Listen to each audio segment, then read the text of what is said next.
Beidh daoine ar fud na tíre ag déanamh ceiliúradh ar oíche chultúir a Nuacht. Tá daltaí agus múntóirí Ghaelscoil Nás na rí ag olbhú don imeacht ó glún go glún i leabharlann agus ionad cultúrtha an náis. Beidh amhráin gaeilge á gana ag daltaí na scoile agus ceol tradiisiúnta á cheanamacha chomh.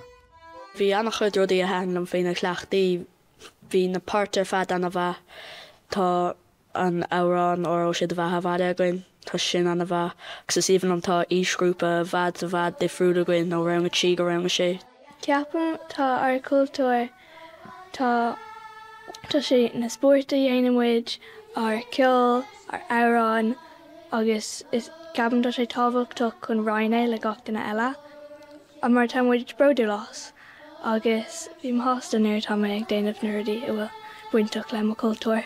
Ó glún go glún an anamir an ihe agus be golóir ceol ag seanamán agus beag sé an spríal.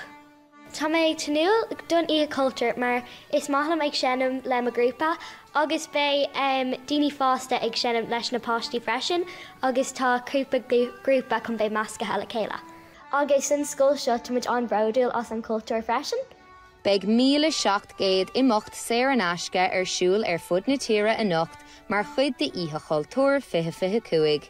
Agus é mar aimimecha ar fad ceiliúradh a dhéanamh ar hebhris cultúrtha na hÉireann. Áine Humphreys, Nuacht Cúla4, Cildara.